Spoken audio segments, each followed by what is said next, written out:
Good morning વિદ્યાર્થી મિત્રો આજના લેક્ચરમાં આપ સૌનું હાર્દિક સ્વાગત છે. લેક્ચરની આપણે શરૂઆત કરીએ તે પહેલા લાસ્ટ લેક્ચરમાં જે કમ્પ્લીટ કરેલું તેની વિશે થોડીક માહિતી મેળવીએ, રિવાઇઝ કરી લઈએ થોડું.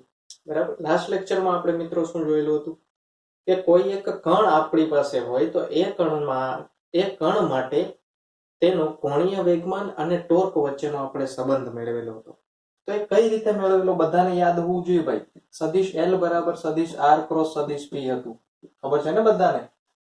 બંને બાજુ આપણે વિકલન લીધેલું તો સદિશ dl બાય dt થયેલું, અહીંયા સદિશ R cross dp by dt હતું અને પ્લસ કરીને આની પણ હતી ભાઈ p into dr by dt પણ હતું, એટલે કે v થઈ જાય. પણ p અને v છે તે સમાન દિશામાં હશે, અહીંયા ક્રોસ આવશે, સમાન દિશામાં હશે તો એ એંગલ 0 થશે, એટલા માટે sin 0 0 એટલે કે ભાઈ dl બાય dt બરાબર સદિશ r ક્રોસ સદિશ dp બાય dt એટલે કે ભાઈ સદિશ r ક્રોસ સદિશ f.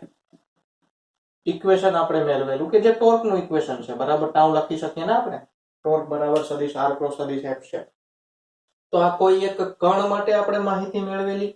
ત્યારબાદ આપણે જોયેલું કે ભાઈ કોઈ એક તંત્ર હોય કે જેમાં ઘણા બધા કણો આવેલા હોય, તો ઘણા બધા કણો આવેલા હોય તો તેમાં સદિશ L બરાબર ભાઈ L1 L2 L3 એ રીતે આપણે સમેશન કરેલું. તો અહીંયા summation of i = 1 to n Li, બરાબર. બધાનો સરવાળો આપણે કરેલો, સ્મોલ l, બધાનો સરવાળો કરેલો ને એના ઉપરથી પાછળથી આપણે શું કરેલું હોય સદિશ r ક્રોસ સદિશ p, એમાં પણ બધાનો સરવાળો થાય ને. તો એ રીતે આપણને ઇક્વેશન તો મિત્રો સેમ જ મળેલું, સદિશ r ક્રોસ સદિશ f, બરાબર. તો એના ઉપરથી ટાઉ મળેલું આપણને, યાદ છે ને બધાને. ચાલો, તે સિવાય આપણે જે અહીંયા જે f મળેલું તમને યાદ હોવું જોઈએ, સદિશ r ક્રોસ સદિશ f છે. તો સદિશ r ક્રોસ સદિશ f માં જે f મળેલું છે તે બે, એક એક્સટર્નલ ફોર્સ અને ઇન્ટરનલ ફોર્સ બંનેને કારણે હોય. પણ અહીંયા આપણે એક્સટર્નલ ફોર્સ શું કરીશું ભાઈ, યુઝ કરીશું, કેમ કે ઇન્ટરનલ ફોર્સ છે, આંતરિક બળો છે, તે એકબીજાની અસર નાબૂદ કરે છે. ત્યારબાદ આપણે વાત કરેલી કણોના સંતુલનની. બીજી એક ભાઈ વાત કરેલી ભાઈ સંરક્ષણની, કોણીય વેગમાનનું સંરક્ષણ. તો કોણીય વેગમાનનું સંરક્ષણ સદિશ dl by capital dl by dt બરાબર 0 થાય, બરાબર. કેમ કે જે ટોર્ક છે, પરિણામી ટોર્ક છે, તે કેવું હશે, 0 હશે. તો પરિણામી ટોર્ક 0 થાય એનો મતલબ કે પદાર્થનો કોણીય વેગમાનમાં કોઈ પણ જાતનો ફેરફાર થતો નથી, બરાબર. તો આ બધી માહિતી આપણે મેળવેલી. ત્યારબાદ આપણે જોયેલું કણોનું સંતુલન, બરાબર. કણો ક્યારે સંતુલનમાં હોય, જ્યારે તેનો રેખીય વેગમાન ને ચાક ગતિય કોણીય વેગમાન, રેખીય વેગમાન ને કોણીય વેગમાન અચળ રહેતું હોય ત્યારે કણ છે તે સંતુલન અવસ્થામાં હશે. તો એ સંતુલિત અવસ્થા બે હતી, કઈ એક રેખીય સંતુલન ને એક ચાક ગતિય સંતુલન. રેખીય સંતુલન કે જેને આપણે સ્થાનાંતરીય સંતુલન પણ કહી શકીએ. તો રેખીય સંતુલન મિત્રો ક્યારે મળે આપણને, કે જ્યારે કોઈ કણ ઉપર પરિણામી બળનું જે મૂલ્ય છે, પરિણામી બળ જે લાગે છે તેનું મૂલ્ય 0 હોય, બરાબર. F એક્સટર્નલ જે લાગે છે તેનું મૂલ્ય 0 હોય ત્યારે કણ રેખીય સંતુલનમાં રહેશે તેમ કહેવાય. અને ટોર્ક છે, ટાઉ નું મૂલ્ય 0 હોય ત્યારે કણ છે તે ચાક ગતિય સંતુલનમાં રહેશે તેમ આપણે કહી શકીએ, બરાબર. તો આ વાત કરી આપણે રેખીય સંતુલન અને ચાક ગતિય સંતુલનની. હવે મિત્રો આપણે વાત કરવાની છે આંશિક સંતુલન. એની વાત કરશું ભાઈ, આંશિક સંતુલન. મિત્રો આંશિક સંતુલન કોને કહેવાય? આંશિક સંતુલન એટલે કાં તો કણ છે તે ચાક ગતિય સંતુલનમાં હોય અને રેખીય સંતુલનમાં ના હોય, કાં તો રેખીય સંતુલનમાં હોય ને ચાક ગતિય સંતુલનમાં ના હોય, બરાબર. એટલે આંશિક સંતુલન એટલે કોઈ એક સંતુલનમાં હોય પણ બીજા સંતુલનમાં ન હોય તો તેને આંશિક સંતુલન કહેવાય. કોઈ કણ છે તે રેખીય સંતુલનમાં છે પણ ચાક ગતિય સંતુલનમાં નથી, અથવા તો ચાક ગતિય સંતુલનમાં છે પણ રેખીય સંતુલનમાં નથી, તો તેવા સંતુલનને આંશિક સંતુલન કહેવાશે.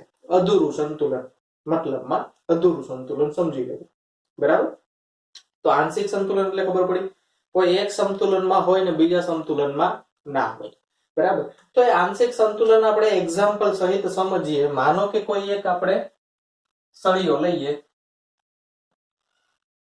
કે જેનું દળ ખૂબ જ નાનું છે, જેથી એને આપણે દળ રહિત ગણી શકીએ, બરાબર. તો આ સળિયો છે કે જે ના બે છેડાઓ એ અને બી છે, બરાબર. અને આ એ બી એટલે કે બે છેડાઓ વચ્ચેનું અંતર છે તે 2a છે, બરાબર. ને તેનું કેન્દ્ર છે તેને આપણે સી વડે દર્શાવીએ તો એસી નું જે અંતર છે અને બીસી નું અંતર છે તે સમાન છે. કેના જેટલું છે ભાઈ? એ જેટલું, બરાબર. ચાલો હવે આપણે શું કરવાનું ભાઈ કે આ સળિયો છે તે સમતુલનમાં છે કે નહીં, પણ પહેલા આકૃતિ ક્લિયર કરીએ, એના ઉપર લાગતા બળો દર્શાવી દઈએ. તો માનો કે એ ઉપર ઉપરની ડાયરેક્શનમાં અને બી ઉપર પણ ઉપરની ડાયરેક્શનમાં બળ લાગે છે. કોઈ પણ ડાયરેક્શનમાં આપણે લગાવી શકીએ. માનો કે બંને બળ આપણે નીચેની ડાયરેક્શનમાં પણ લગાવી શકીએ છીએ, બરાબર.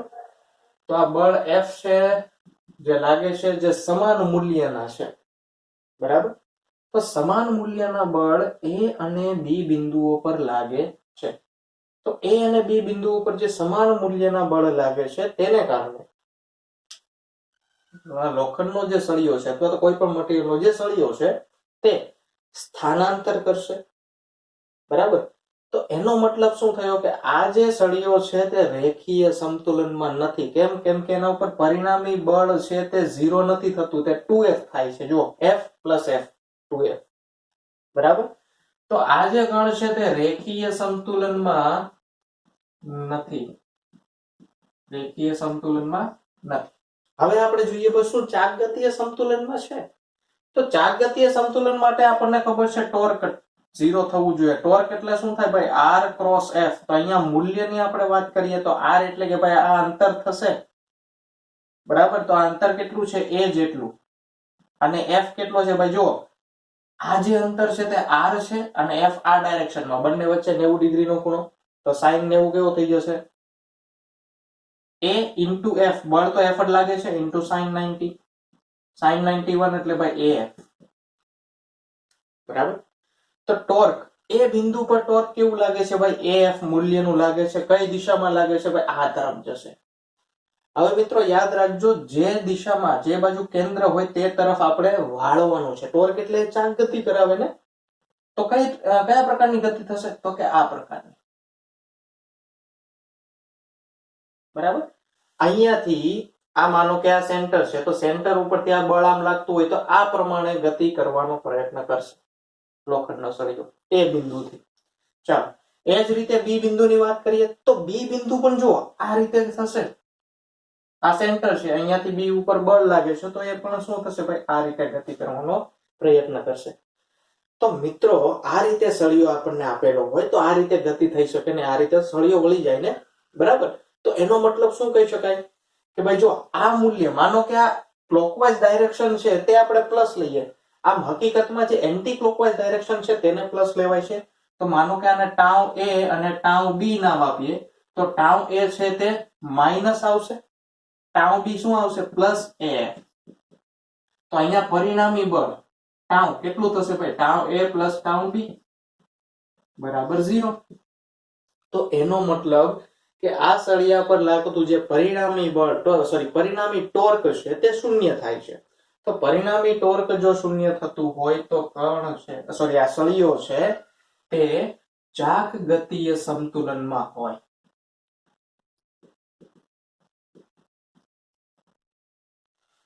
બરાબર.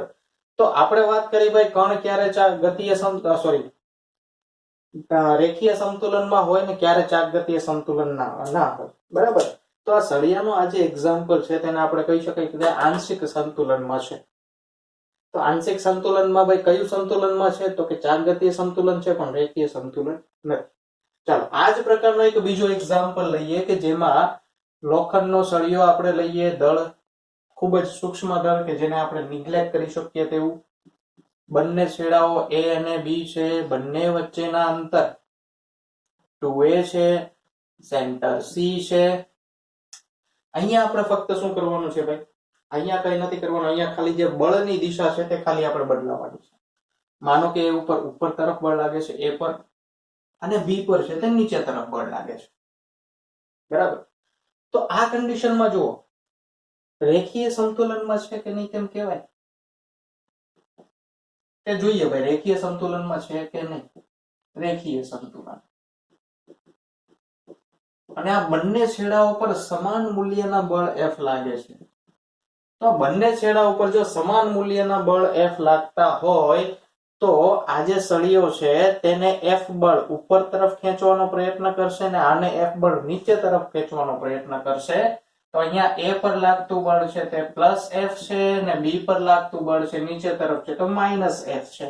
તો પરિણામી રિઝલ્ટન્ટ F રિઝલ્ટન્ટ આપણે અહીંયા લખીએ તો +F -F એટલે કે 0. એનો મતલબ આ સળિયો છે તે રેખીય સંતુલનમાં છે. બરાબર, આ સળિયો છે તે રેખીય સંતુલનમાં છે તેમ આપણે કહી શકાય. ચાલો હવે વાત કરીએ શું તે ચાકગતીય સંતુલનમાં છે. તો ચાકગતીય સંતુલન માટે આપણને ખબર છે ટાઉ એ બરાબર જો શું આવે છે ટાઉ એ જો આ કઈ ડાયરેક્શન છે ભાઈ ક્લોકવાઇઝ છે. ક્લોકવાઇઝ આપણે કેવી લઈએ ભાઈ માઈનસ લઈએ. બરાબર, તો માઈનસ લઈએ તો અહીંયા આ અંતર એ છે આ અંતર એ છે તો આ a ગુણ્યા f -a ગુણ્યા f મૂલ્ય માટે જોવા જઈએ તો ખાલી -af લઈએ. ટાઉ બી જો કઈ ડાયરેક્શનમાં છે એ પણ આ રીતે આ ડાયરેક્શનમાં છે જો તો ટાઉ બી પણ આ ડાયરેક્શનમાં એનો મતલબ ટાઉ બી બરાબર થશે -a * f. માઈનસ શું દર્શાવે છે મિત્રો? ક્લોકવાઇઝ દિશા દર્શાવે છે. તો અહીંયા ટાઉ રિઝલ્ટન્ટ કેટલો આવશે? ટાઉ a + ટાઉ b એનો મતલબ બંનેનો સરવાળો -f -2af. એનો મતલબ કે આ જે લોખંડનો સળિયો છે તે ચાક ગતીય સંતુલન માં નથી. કેમ કે એનો પરિણામી ટોર્ક છે તે અહીંયા શૂન્ય થતું નથી. જો પરિણામી ટોર્ક શૂન્ય થતું હોય તો ને તો જ છે આ સળિયો છે તે ચાકગતીય સંતુલનમાં હોય. તો આ બંને એક્ઝામ્પલ મિત્રો આંશિક સંતુલનમાં છે. પહેલા એક્ઝામ્પલમાં આપણે જોયું કે સળિયો છે તે રેખીય સંતુલનમાં નથી પણ ચાકગતીય સંતુલનમાં છે. અને બીજા એક્ઝામ્પલમાં આપણે જોયું કે સળિયો છે તે રેખીય સંતુલનમાં છે પણ ચાકગતીય સંતુલનમાં નથી. બરાબર, તો આ એક સિમ્પલ એક્ઝામ્પલ હતા ભાઈ આંશિક સંતુલનના. હવે આપણે વાત કરીએ ભાઈ બળ યુગ્મ વિશે. બળ યુગ્મ એટલે મિત્રો આપણે કહી શકાય કે બળોની જોડ. બરાબર, બળ યુગ્મ એટલે શું કહી શકાય? આપણે બળોની જોડ કહી શકીએ. બરાબર, તો બળ યુગ્મ કોને કહેવાય તેની ડેફિનેશન જોઈએ ને તેના થોડાક એક્ઝામ્પલ જોઈએ. બરાબર, તો પહેલા તો ડેફિનેશન આપણે જોઈએ તો બળ યુગ્મ મિત્રો કોને કહેવાશે? કે બળ યુગ્મ એટલે બળ યુગ્મ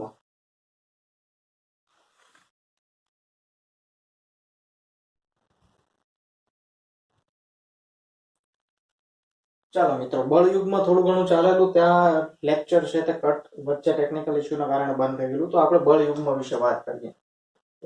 બળ યુગ્મ કોને કહેવાય? બળ યુગ્મ મિત્રો બળ યુગ્મ વિશે આપણે વાત કરીએ. આપણે એની ડેફિનેશન જોવાની છે ને તેના ઉપરથી કેટલાક બે એક્ઝામ્પલ જોવાના છે. બરાબર, તો બળ યુગ્મ કોને કહેવાશે કે ભાઈ જુદી જુદી કાર્ય રેખા ધરાવતા હોય પણ સમાન મૂલ્યના બળોની જોડને આપણે બળ યુગ્મ કહીશું. જુદી જુદી કાર્ય રેખા ધરાવતા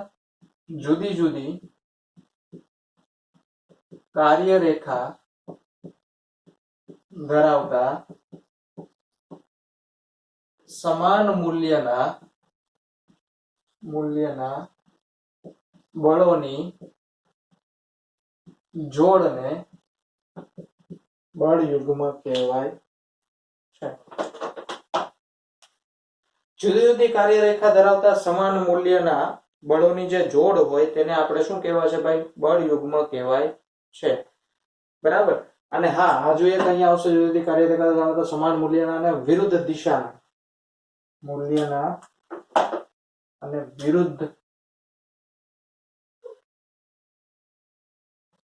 વિરુદ્ધ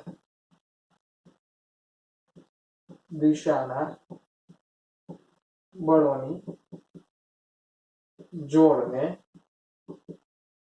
બળ યુગ્મ કહેવાય છે. બરાબર, તો બળ યુગ્મ એટલે ભાઈ જુદી જુદી કાર્યરેખા ધરાવતા હોય ને સમાન મૂલ્યના હોય ને પરસ્પર વિરુદ્ધ દિશામાં હોય. બરાબર, તો તેવા બળોની જોડ છે મિત્રો. અહીંયા જોડ છે એટલે કે ભાઈ જોડીમાં બળ લાગશે. કોઈ એક બળ એકલું અટુલું નહીં લાગે, બે બળો એક સાથે લાગતા હશે. તો એના એક્ઝામ્પલો જોઈએ તો પહેલા તો બળ યુગ્મની વ્યાખ્યા આપણે વ્યવસ્થિત યાદ રાખવાની છે. તો મિત્રો આને ઘણીવાર ટોર્ક વડે પણ દર્શાવવામાં આવે છે બળ યુગ્મ, બરાબર. એટલે બુકમાં કદાચ તમને કાઉન્સમાં ટોર્ક પણ જોવા મળશે. જુદી જુદી કાર્યરેખા ધરાવતા સમાન મૂલ્યના અને વિરુદ્ધ દિશામાંના બળોની જોડને આપણે બળ યુગ્મ કહેવાય છે. બળ યુગ્મની એક્ઝામ્પલ આપણે આપીએ તો માનો કે કોઈ એક ઢાંકણ હોય, બરાબર. આ રીતે કોઈ ઢાંકણ છે, માનો કે બોટલ છે, બોટલનું ઢાંકણ છે, બરાબર. તો આ ઢાંકણને જ્યારે આપણે ખોલવામાં આવે, આ રીતે જ્યારે ખોલીશું, જો જેમ કે આ માર્કર છે, તો આ માર્કરને જો આપણે ખોલવી હોય, બરાબર, તો આ રીતે આપણે બે આંગળીના બે, માનો કે પહેલી આંગળીને અંગૂઠો, એના વડે આના ઉપર બળ લગાડવામાં આવે છે. આ જે બળ લાગે છે તે મિત્રો જો આના ટોપ વ્યૂ હું તમને દર્શાવું તો આ રીતે આપણું આ ઢાંકણ છે, મારો અહીંયા માનો કે આંગળી છે ને અહીંયા અંગૂઠો છે. તો આંગળીથી હું આમાં નીચે તરફ બળ લગાડીશ ને અહીંયા ઉપર તરફ બળ લગાડીશ. તો જો બળની કાર્યરેખાઓ કેવી છે ભાઈ, જુદી જુદી, બરાબર. કાર્યરેખાઓ જુદી જુદી મીન્સ કે ભાઈ આની જે કાર્યરેખા છે તે આ આખી સ્ટ્રેટ લાઈન કહેવાય, આની કાર્યરેખા આ કહેવાશે, બરાબર. અને સમાન મૂલ્યના આપણે બળ લાગે બંને દ્વારા, એટલે આંગળી દ્વારા અને અંગૂઠા દ્વારા સમાન મૂલ્યનું બળ લગાડું છું ને વિરુદ્ધ દિશામાં બળો લગાડું છું, આમાં નીચે તરફ, આમાં ઉપર તરફ. તો આ છે તે અહીંયા આપણે બળ યુગ્મની એક જોડ રચાય છે, બરાબર. આનું એક્ઝામ્પલ છે કે ભાઈ બળ યુગ્મની જોડ આપણે ક્યાં મેળવી શકીએ. તો મિત્રો એક બીજી વસ્તુ કે ભાઈ બળ યુગ્મ છે તે રેખીય સમતુલનમાં હશે પણ ચાકગતીય સંતુલનમાં નહીં હોય. રેખીય સમતુલનમાં ભાઈ સમાન મૂલ્યનું બળ ઉપર ને નીચે લગાવીએ તો આ રેખીય સમતુલનમાં રહેશે. એટલે આપણે જે ઢાંકણું ખોલીએ છીએ તે રેખીય સમતુલનમાં હોય છે પણ ચાકગતીય સંતુલનમાં હોતું નથી. પણ એ આટાને કારણે થોડુંક ઉપર આવે છે. ઘણાને એવો ક્વેશ્ચન થશે સર તો એ તો બહાર તો નીકળે છે પણ એ સ્ક્રૂ હશે તેમાં, એટલે આટા હશે, તે આટાને કારણે ઉપર તરફ આવશે. પણ બળ યુગ્મની જે આપણને વ્યાખ્યા છે તે પ્રમાણે આના ઉપર સમાન મૂલ્યનું ને વિરુદ્ધ દિશામાં બળ લગાડવામાં આવે છે, જેના કારણે તે રેખીય સમતુલનમાં રહે છે પણ ચાકગતીય સંતુલનમાં રહેતું નથી, એટલે ગોળ ફરશે ને, બરાબર. કેમ? કેમ કે એના ઉપરનું પરિણામી બળ શૂન્ય છે પણ પરિણામી ટોર્ક છે તે શૂન્ય નથી. આ જ પ્રકારનો એક બીજો એક્ઝામ્પલ માનો કે આપીએ કે આપણે ચુંબકીય સોય, બધાએ જોયેલી જ હશે ભાઈ, ચુંબકીય સોય જોયેલી છે ને બધાએ. માનો કે આ ચુંબકીય સોય હોય કે જેમાં ઉત્તર ધ્રુવ ને દક્ષિણ ધ્રુવ બતાવતા હોય, બરાબર. તો આપણને ખ્યાલ છે કે ભાઈ ઉત્તર ધ્રુવ છે તે ઉત્તર દિશામાં રહેશે, દક્ષિણ ધ્રુવ છે તે દક્ષિણ દિશામાં રહેશે, બરાબર. તો ઉત્તર ધ્રુવ અને દક્ષિણ ધ્રુવ અનુક્રમે આ ઉત્તર, આ જે સોય હોય છે તે સોયના ઉત્તર અને દક્ષિણ ઉપર સમાન બળ લગાડે છે. ઉત્તર ધ્રુવ છે તે ઉત્તર ઉપર સમાન બળ લગાડે છે, દક્ષિણ ધ્રુવ છે આના દક્ષિણ છેડા ઉપર સમાન બળ લગાડે છે. એટલે ઉત્તર ધ્રુવ અને દક્ષિણ ધ્રુવ દ્વારા લાગતા બળો છે તે સમાન છે, બરાબર. પણ આની જે NS એટલે કે ભાઈ ઉત્તર દક્ષિણ દિશામાં જ્યારે આ રીતે ગોઠવાયેલી હશે, માનો કે આ ઉત્તર દિશા છે અને આ દક્ષિણ દિશા છે, તો આ રીતે જ્યારે ગોઠવાયેલી હોય ત્યારે જો બળોની કાર્યરેખાઓ સમાન હશે, ઉત્તર ધ્રુવ એને ઉત્તરમાં લઈ જવાનો પ્રયત્ન કરશે, દક્ષિણ ધ્રુવ દક્ષિણમાં લઈ જવાનો પ્રયત્ન કરશે, પણ આ ઓલરેડી NS એટલે કે ભાઈ ઉત્તર દક્ષિણ દિશામાં જ છે ને, તો એનો મતલબ જો બળોની કાર્યરેખાઓ સમાન થઈ ગઈ, તો બળોની કાર્યરેખાઓ સમાન હોય એનો મતલબ ટોર્ક શૂન્ય છે ને. અહીંયા જો બળ પણ શૂન્ય છે અને ટોર્ક પણ શૂન્ય છે, તો આ અવસ્થામાં છે તે આને આપણે બળ યુગ્મ કહી શકીએ નહીં. તો બળ યુગ્મ આપણે ક્યારે કહી શકીએ? જુદી જુદી કાર્યરેખાઓ હોય તો. ચાલો, તો આપણે વાત કરતા હતા ભાઈ ઉત્તર દક્ષિણ દિશામાં જ્યારે આ ગોઠવાયેલું હોય છે ત્યારે ઉત્તર દક્ષિણ દિશામાં તેની કાર્યરેખા સમાન હોય છે, એક જ હોય છે. તો આને આપણે બળ યુગ્મ કહી ના શકીએ. તો બળ યુગ્મ કોને કહેવાય? કે માનો કે તે ઉત્તર દક્ષિણ દિશામાં ગોઠવાયેલું નથી, તો આ જયારે ઉત્તર દક્ષિણ દિશામાં ના ગોઠવાયેલું હોય ત્યારે NS એટલે કે ભાઈ ઉત્તર ધ્રુવ છે તે ઉત્તર દિશામાં સોયની ઉત્તર દિશાને પોતાની તરફ ખેંચવાનો પ્રયત્ન કરશે અને દક્ષિણ ધ્રુવ દક્ષિણ દિશામાં ખેંચવાનો પ્રયત્ન કરશે. તો આ NS છે ઉત્તર દક્ષિણ, તો આ બાજુ આવશે, આ પેલી બાજુ જશે. તો આ વખતે આપણે આને બળ યુગ્મ કહી શકીએ, કેમ કે આની કાર્યરેખાઓ છે તે જો સમાન નથી, બરાબર. તો આ રીતે અહીંયા આપણે કહી શકીએ આની કાર્યરેખાઓ છે તે સમાન નથી, આ ઉપર તરફ જશે, આ નીચે તરફ જશે. તો આ એક્ઝામ્પલ ને આપણે બળ યુગ્મ કહી શકીએ, બરાબર છે. ચાલો, તો આનો સ્ક્રીનશોટ પાડી લો, આના પછી આપણે માહિતી મેળવીએ આગળ.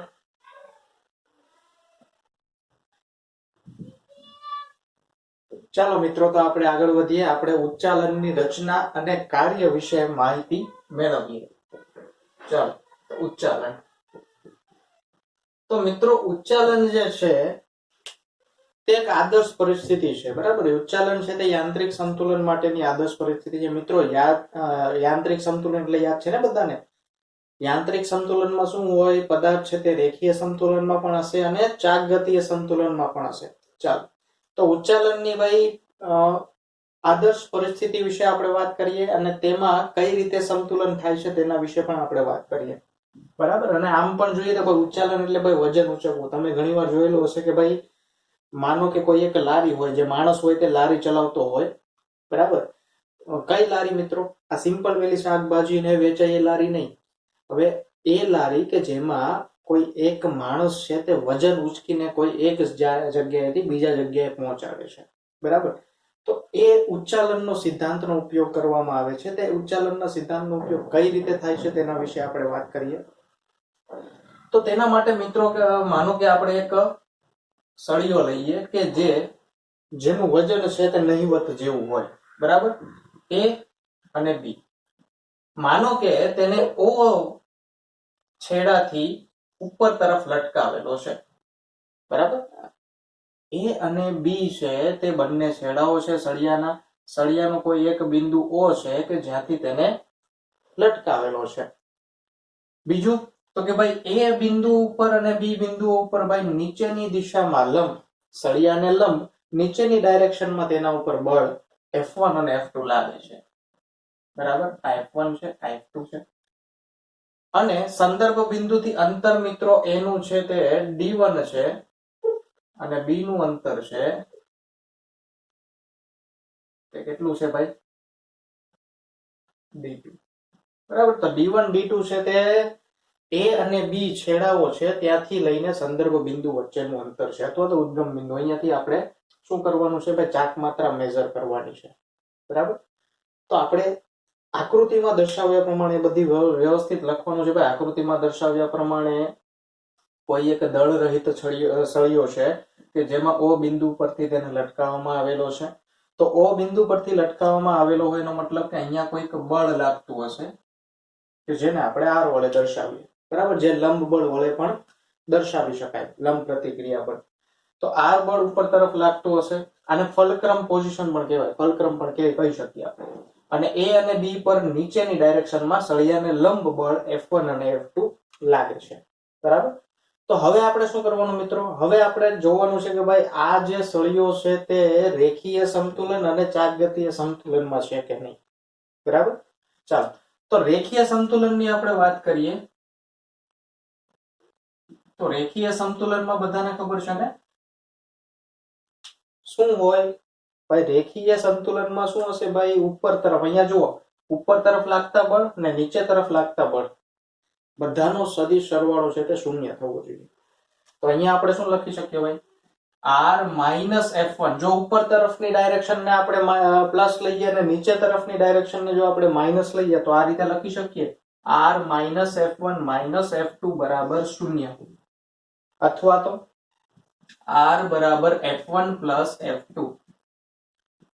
તો આના ઉપરથી કહી શકીએ કે ભાઈ આ જે R બળ લાગે છે તે F1 અને F2 ના સરવાળા બરાબર છે. મિત્રો આજે વચ્ચે જેટલી પણ થિયરી હું બોલેલો છું તમારે વ્યવસ્થિત લખવાની છે, જે મટીરિયલ તમારી પાસે હશે તેમાંથી, બરાબર. આકૃતિનું વર્ણન કરવાનું છે, શું આ આકૃતિમાં આપેલું છે તેનું વર્ણન કરીને પછી આ રેખીય સંતુલનમાં છે તો કઈ રીતે ઉપર તરફ લાગતા બળોને ધન, નીચે તરફ લાગતા બળોને ઋણ લેવાના છે તે પણ વધુ વ્યવસ્થિત લખવાનું છે. તો R બરાબર આવી જશે ભાઈ F1 પ્લસ F2. ચાલો, તો R બળ આપણને મળી ગયું છે. ચાલો, હવે વાત કરીએ ભાઈ ચાક ગતિની. ચાક ગતિય સંતુલન માટે પણ આપણને ખબર હોવી જોઈએ ભાઈ ચાક ગતિય સંતુલન. તો મિત્રો ચાક ગતિય સંતુલન માટે આપણને શું ખબર છે? ચાક ગતિય સંતુલનમાં આપણને ખબર છે ટાઉ બરાબર R ક્રોસ F, બરાબર. તો R ક્યાંથી મેઝર કરવામાં આવે છે ભાઈ? સંદર્ભ બિંદુ પરથી. તો આ D1 અંતર છે, આ D2 અંતર છે, આ F1 છે, આ F2 છે, બરાબર. પહેલા તો આપણે જોઈએ ભાઈ સંતુલન અવસ્થાથી જે F1 છે અને D1 અંતરે છે તેને શું કહેવાય, F2 છે D2 અંતરે છે તેને શું કહેવાય?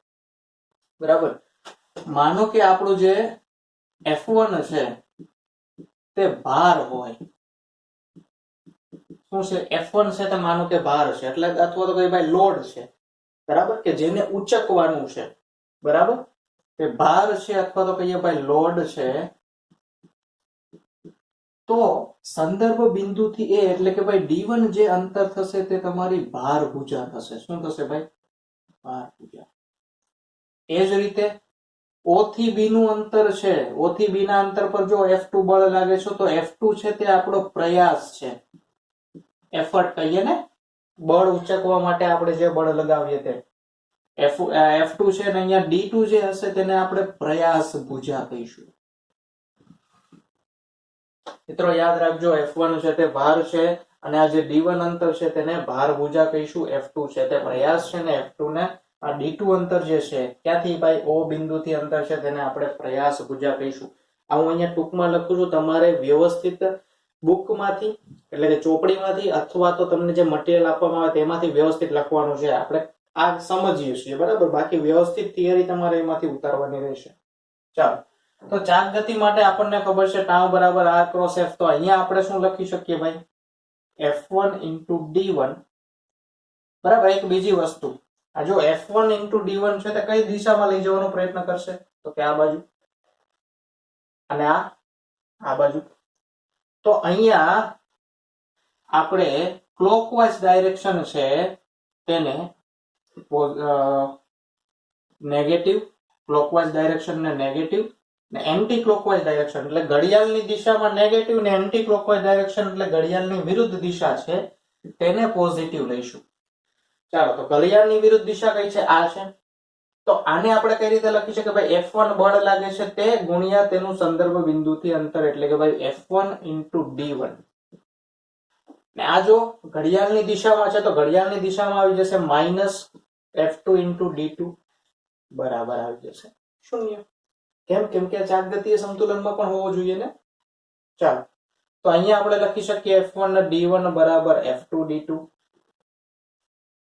બરાબર. તો અહીંયા આપણે કહી શકીએ ભાર ગુણ્યા ભાર ભુજા બરાબર પ્રયાસ ગુણ્યા પ્રયાસ ભુજા. જો આ ભાર છે ને આ ભાર ભુજા છે ને પ્રયાસ છે ને પ્રયાસ ભુજા છે. તો મિત્રો આનો જો ગુણોત્તર લેવામાં આવે, ગુણોત્તર એટલે કે ભાઈ F1 ના છેદમાં F2 લઈ લો બરાબર D2, D વાળા પેલી બાજુ એટલે કે ભાઈ D2 ના છેદમાં જો F1 ના છેદમાં F2, D2 ના છેદમાં D1. આ રીતે આપણે જો એનો ગુણોત્તર લઈ લઈએ તો આને મિકેનિકલ એડવાન્ટેજ કહેવાય, બરાબર. આને શું કહેવાય છે ભાઈ? Mechanical advantage. ટૂંકમાં MA વડે આને દર્શાવી શકાય, યાંત્રિક લાભ, બરાબર. મિકેનિકલ એડવાન્ટેજ કેમ આને કહી શકીએ? અહીંયા જો આપણે એક્ઝામ્પલમાં જે આપણે જોયેલું છે તો આ જે વજન છે F1 છે તે વધારે છે કેની કરતા? F2 કરતા. તો જો આપણે ઓછા પ્રયાસ વડે વધારે વજન ઉચકવું હોય તો કન્ડિશન શું?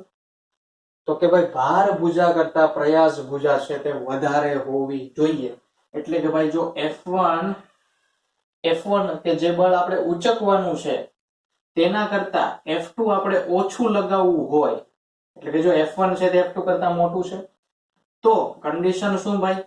તો કે ભાઈ D1 છે તે D2 કરતા નાનો હોવો જોઈએ, બરાબર. અથવા તો સિમ્પલ ભાષામાં તમને યાદ રાખી શકો છો કે જો આપણે ઓછા પ્રયાસ વડે વધારે વજન ઉચકવું હોય તો ભાર ભુજા કરતા પ્રયાસ ભુજા છે તે મોટી હોવી જોઈએ, બરાબર.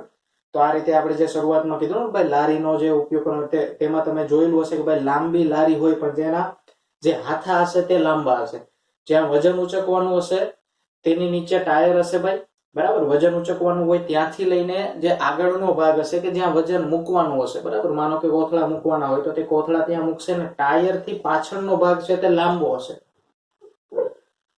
કે જ્યાંથી હાથા હશે અને ત્યાંથી પકડવામાં આવે છે તે, બરાબર. તો આ રીતે આપણે ઉચ્ચાલન છે તેની પરિસ્થિતિ અહીંયા સમજી શકીએ છીએ. મિત્રો હજુ એકવાર તમને કહું છું કે તમને જે મટીરિયલ આપવામાં આવે અથવા તમારી પાસે જે બુક હોય તેમાંથી વ્યવસ્થિત થિયરી ઉતારવાની છે, અહીંયા આપણે ટૂંકમાં સમજેલા છીએ કે ભાઈ કઈ રીતે થિયરી આપણે લખી શકીએ. પહેલા તો આકૃતિ ડ્રો કરવાની છે, તેનું વર્ણન કરવાનું છે, પછી રેખીય સંતુલનમાં લાવવાનું છે, પછી ચાકગતીય સંતુલનમાં દર્શાવવાનું છે ભાર કોણ છે, ભાર ભુજા કઈ છે, પ્રયાસ કોણ છે, પ્રયાસ ભુજા કઈ છે, પછી ચાકગતીય સંતુલન માટે કઈ દિશા ધન કઈ ઋણ, એના ઉપરથી ચાકગતીય સંતુલન મળી જશે. પછી મિકેનિકલ એડવાન્ટેજ, આંતરિક લાભ. બરાબર. ચાલો, તો આ રીતે મિત્રો અહીંયા ઉચ્ચાલનનો ટોપિક છે તે પૂરો થાય છે. તો બીજા ટોપિકમાં સાથે નેક્સ્ટ લેક્ચરમાં આપણે મુલાકાત થશે. ત્યાં સુધીમાં વ્યવસ્થિત કમ્પ્લીટ બધું લખી નાખજો. બરાબર છે. ચાલો, તો આ સાથે આપણો અહીંયા લેક્ચર કમ્પ્લીટ કરીએ છીએ. નેક્સ્ટ લેક્ચરમાં ફરી મુલાકાત થશે. Thank you.